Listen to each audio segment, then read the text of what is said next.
आप मेरे मार्गदर्शक बने। उसके लिए अभी 2 लक्ष्य शेष हैं। ध्यान से सुनो, तुम्हारा दूसरा लक्ष्य क्या है? मुझे आम चाहिए। तुम्हें इस कार्य को करने के लिए केवल और केवल 1 सप्ताह का समय है। क्या एक आम? 1 सप्ताह क्यों गुरुदेव? मैं आज ही आपकी सेवा में आम प्रस्तुत करता हूं, बल्कि अभी। लक्ष्य प्राप्त करने के लिए नियम तो सुनते जाओ। पहला, मुझे वो आम चाहिए जो अपने आप डाल से अलग हो और भूमि पर ना गिरे। भूमि पर गिरने से पहले तुम्हें उस आम को लपकना होगा। और दूसरा, वृक्ष को छूना और उसे किसी भी प्रकार से हिलाना निषेध होगा। समझ में आया?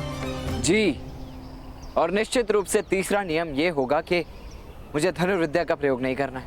अर्थात इस वानर में भी तनिक बुद्धि है। अब खड़े होकर मेरा मुख क्या देख रहे हो? कुछ दिनों में आम की ऋतु समाप्त हो जाएगी। यदि तुमने मुझे आम लाकर नहीं दिया तो अपना मुख मेरे समक्ष मत लाना।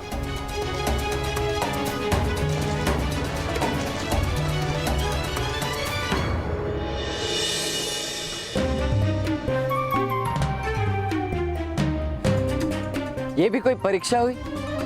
बस एक आम लेकर आना है। मैं आज ही प्रस्तुत कर दूंगा।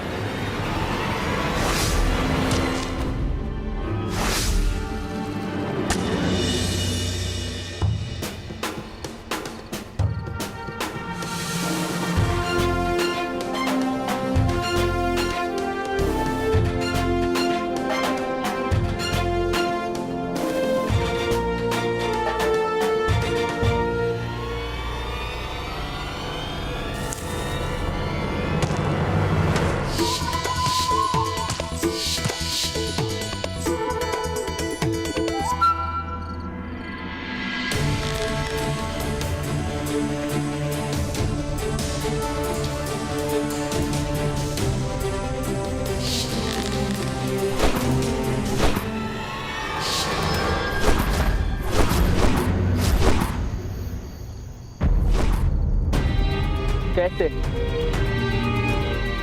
एकलव्य ने केवल अभ्यास से शब्द भेदी कला प्राप्त की? यदि उसने प्राप्त की तो मैं क्यों नहीं कर पा रहा?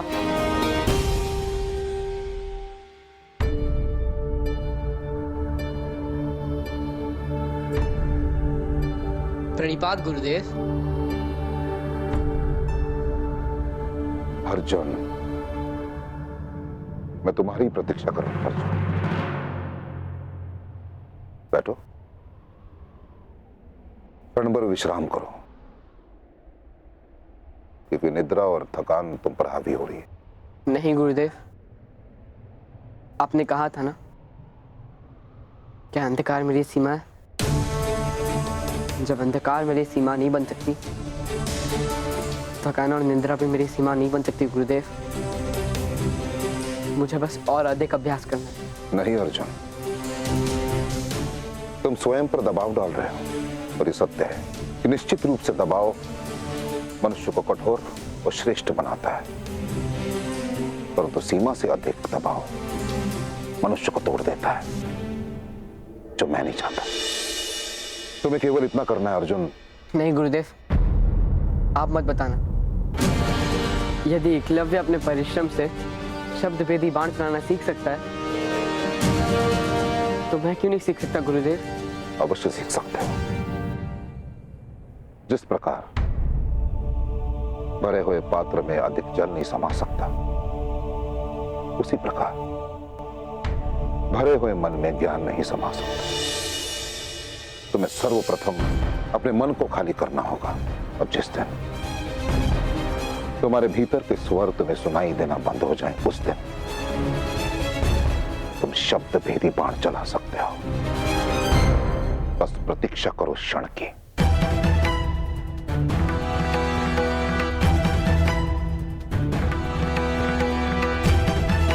अर्जुन,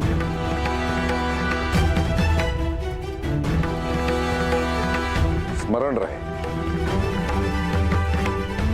कि तुम्हें इस संसार का सर्वश्रेष्ठ धनुर्धर बनाने का प्रण मैंने लिया और मैं बना के रहूंगा।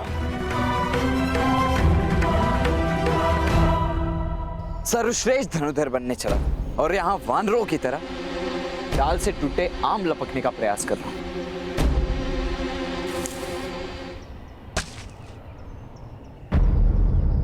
मुझे आभास कैसे हुआ कि एक और आम गिरने वाला है? जब आम डाल से टूटता है तब एक नाद होता है, अस्पष्ट ही सही, परंतु कंपन से एक स्वर उत्पन्न होता है। मुझे टूटकर गिरते हुए आम के स्वर को समझना होगा।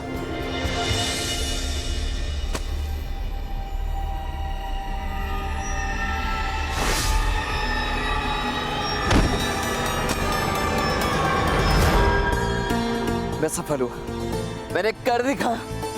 गुरुदेव, राधा भीम, अपनी गदा मेरी ओर फेंकिए।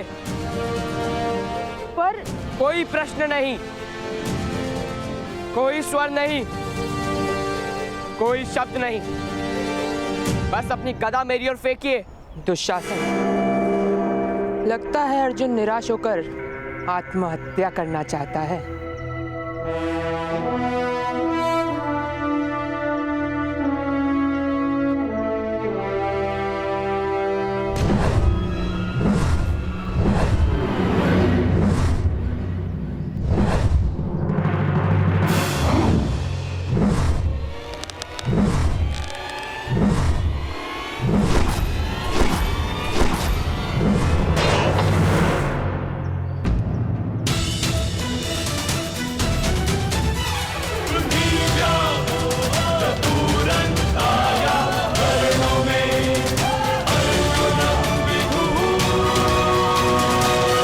मैं भेद समझ गया राधा भीम।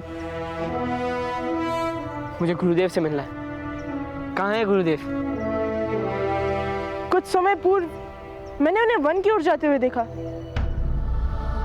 वन की ओर? इस समय क्यों?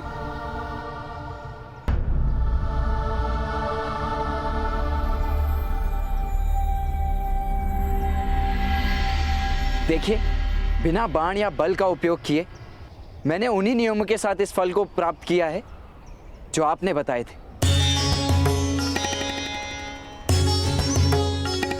तीसरी चुनौती सुनो कर्ण। गुरुदेव, तीसरी चुनौती धनुर्विद्या की होनी चाहिए। यदि नहीं हुई तो? मैं समझ नहीं पा रहा हूं कि आप ऐसा क्यों कर रहे हैं गुरुदेव। यदि परीक्षा लेनी ही है तो मेरे लक्ष्य संधान की लीजिए। इस भांति विचित्र परीक्षाएं क्यों ले रहे हैं जो किसी काम की नहीं? यदि तुम्हें अपनी धनुर्विद्या पर इतना गर्व है तो मेरे पास सीखने की याचना लेकर क्यों आए? यदि मुझसे ज्ञान प्राप्त करना है तो तुम्हें प्रारंभ से आरंभ करना होगा। मेरे साथ तुम्हारी यात्रा श्रेष्ठ से सर्वश्रेष्ठ तक होगी।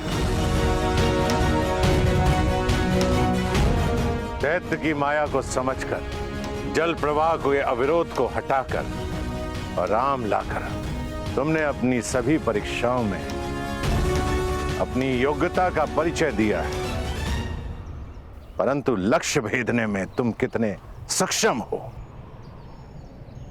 यह जानना भी शेष है। तीसरी चुनौती बताइए प्रभु। तीसरी चुनौती